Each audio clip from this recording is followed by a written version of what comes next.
ತುಂಬ ರಿಕ್ವೆಸ್ಟ್ ಮಾಡಿದ್ಮೇಲೆ conductor uncle yes ಅಂತ ಹೇಳಿದ್ದಾರೆ. Like will record him and will get know how is really I guess he got emotional. Let us see. Hi guys, it's day 104. ಇವತ್ತು ನಾವು BMTC ಬಸ್ಸಲ್ಲಿದ್ದೀವಿ. Drivers conductors questions ಕೇಳ್ಬಿಟ್ಟು ಅವ್ರ ಬಗ್ಗೆ ಅರ್ಥ ಮಾಡ್ಕೊಳ್ಳೋಣ, ಅವ್ರು ಹೆಂಗಿದೆ ಅಂತ, ಅವ್ರ ಜೀವನ ಅಂತ. ನಿಮ್ಮ ಹೆಸರು? ನಮ್ಮ ಹೆಸರು ನಾಗವೇಂದ್ರ. ಎಷ್ಟು ವರ್ಷದಿಂದ ನೀವು ಕೆಲಸ ಮಾಡ್ತೀವಿ? ನಾವು 7 ವರ್ಷದಿಂದ ಕೆಲಸ ಬೆಂಗಳೂರಲ್ಲಿ.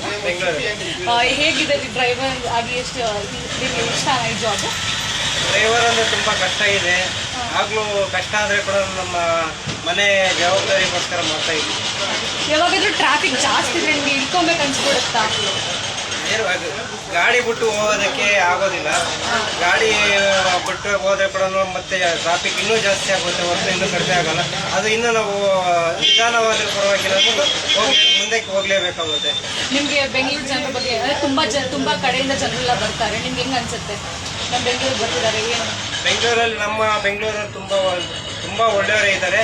ಮತ್ತು ನಾರ್ತ್ ಇಂಡಿಯನ್ಸ್ ಬಂದು ಅವ್ರಿಗೆ ಪ್ಲೇಸಸ್ ಗೊತ್ತಿರಲ್ಲ. ನಾವು ಆಗಲೂ ಅವ್ರಿಗೆ ಅರ್ಥ ಮಾಡೋ ರೀತಿ ಹೇಳ್ತೀವಿ. ಕನ್ನಡ ಬರಲ್ಲ ಅಂದರೆ ಬರಲ್ಲ ಅಂದರೆ ಕೂಡ ನಾವು ಸ್ವಲ್ಪ ನಮ್ಗೆ ಬರುತ್ತಲ್ವ, ಅದನ್ನ ಅವ್ರಿಗೆ ಎಕ್ಸ್ಪ್ಲೈನ್ ಮಾಡಿ ಮುಂದೆ ಕರ್ಕೊಂಡು ಹೋಗ್ತೀವಿ. ಯಾರು ಜಾಸ್ತಿ ಚೆನ್ನಾಗಿ ಮಾತಾಡ್ತಾರೆ? ಸ್ಟೂಡೆಂಟ್ಸ್ ಚೆನ್ನಾಗಿ ಮಾತಾಡ್ತಾರೆ, ಇಲ್ಲ ಆಫೀಸರ್ಸ್ ಚೆನ್ನಾಗಿ ಮಾತಾಡ್ತಾರೆ? ಆಫೀಸರ್ಸ್ ಚೆನ್ನಾಗಿ ಮಾತಾಡ್ತಾರೆ. ಸ್ಟೂಡೆಂಟ್ ಸ್ವಲ್ಪ ಅವ್ರಿಗೆ ಏನೋ ಅವ್ರ ಮೊಬೈಲ್ ಒಂದು ಇದ್ರೆ ಅವ್ರಿಗೆ ಏನು ಬೇರೆ ಅವ್ರಿಗೆ ಏನು ಬೇಡ. ಮತ್ತೆ ನಿಮ್ಗೆ ಅಂದ್ರೆ ನಿಮ್ಗೇನು ತುಂಬಾ ಕಷ್ಟ ಅನ್ಸುತ್ತೆ ಕೆಲಸಕ್ಕೆ? ಮನೆಯಿಂದ ಅಕ್ಕ ಬರಲ್ಲ? ನಮ್ಮ ತಂದೆ ತಾಯಿ ಯಾರು ಇಲ್ಲ, ಒಬ್ಬರೇನಾ? ನಾವು ಕಷ್ಟಪಡ್ಬೇಕು, ನಾವು ತಿನ್ಬೇಕು, ನಾವು ಚೆನ್ನಾಗಿ. ನಿಮ್ಗೆ ಈ ಬೆಂಗಳೂರಲ್ಲಿ ಯಾವ ರೂಟ್ ತುಂಬಾ ಇಷ್ಟ? ಯಾವ ಕಡೆಯಿಂದ ಇಲ್ಲಿ ಹೋಗ್ಬೇಕಂದ್ರೆ ಯಾವ್ದು ತುಂಬಾ ಇಷ್ಟ ಆಯ್ತು? ರೋಡ್ ಚೆನ್ನಾಗಿರೋ ರೋಡ್ ಇದೆಯಾ? ಅಂದ್ರೆ ಆ ರೋಡಲ್ಲಿ ನಿಮ್ಗೆ ಗಾಡಿ ಓಡಿಸೋದ್ರೆ ತುಂಬಾ ಸಾಫ್ಟ್ ಆಗಿರುತ್ತೆ, ಟ್ರಾಫಿಕ್ ಇರಲ್ಲ, ಏನಿರಲ್ಲ, ಹಾಗಾದ್ರೆ ಇದೆಯಾ? ನಮಗೆ ಹತ್ತು ಬೇಲೆ ಮೆಜೆಸ್ಟಿಕ್ಕು ತುಂಬ ಜಾಮ್ ಆದರೆ ಕೂಡ ಆರಾಮಾಗಿ ಹೋಗ್ಬೋದು, ಒಂಥರ ಫೀಲ್ ಆಗುತ್ತೆ. ಹತ್ತು ಬೇಲೆ ಮೆಜೆಸ್ಟಿಕ್. ನೀವು ಡೈಲಿ ಎಷ್ಟು ಗಂಟೆ ಕೆಲಸ ಮಾಡ್ತೀರಿ? ನಾವು ಡೈಲಿ 12 ಅವರ್ ಕೆಲಸ ಮಾಡ್ತೀವಿ. ಊಟ ಯಾವಾಗ ತಿಂತೀರಿ?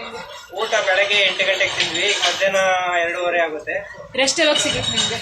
ರೆಸ್ಟ್ ಅನ್ನೋದೇ ಇರಲ್ಲ ಈ ಜನರಲ್ ಶಿಪ್. ಹೌದಾ? ಸಾಮಾನ್ಯ ಪಾಳಿ ಜನರಲ್ ಶಿಪ್ ಅಲ್ಲಿ ರೆಸ್ಟ್ ಅನ್ನೋದೇ ಇರಲ್ಲ. ಇಷ್ಟು ಬಿಸಿಲಲ್ಲಿ ಹೆಂಗ್ ಓಡಿಸ್ತೀರಾ? ಸುಸ್ತಾಗಲ್ವಾ? ಸುಸ್ತಾಗುತ್ತೆ, ನೀರು ಕುಡಿಯೋದು ಹೋಗ್ತಾ ಇರೋದು. ಏನಾದ್ರು ಅನ್ಬೇಕಾ? ನಾನು ಜನರಿಗೆ ಏನಾದ್ರು ಅನ್ಬೇಕಾ ನೋಡೋರಿಗೆ? ಜನರು ಅಂದ್ರೆ ಬಸ್ ಕಂಡಕ್ಟರ್ ಮತ್ತೆ ಡ್ರೈವರ್ನ ಜನ ಎಲ್ಲ ತುಂಬಾ ಕೋಪದವರು, ತುಂಬಾ ಕೋಪದಲ್ಲೇ ಇರ್ತಾರೆ ಅಂತ ಅನ್ಕೊಂತಾರೆ, ಅದು ನಿಜಾನಾ? ಇದು ಇವರು ಒಂದು ಪ್ರಶ್ನೆ ಕೇಳಿದ್ರೆ ನಾವು ಆನ್ಸರ್ ಕೊಡ್ಬೋದು. 4 ಕ್ವಶನ್ ಕೇಳ್ತಾರೆ.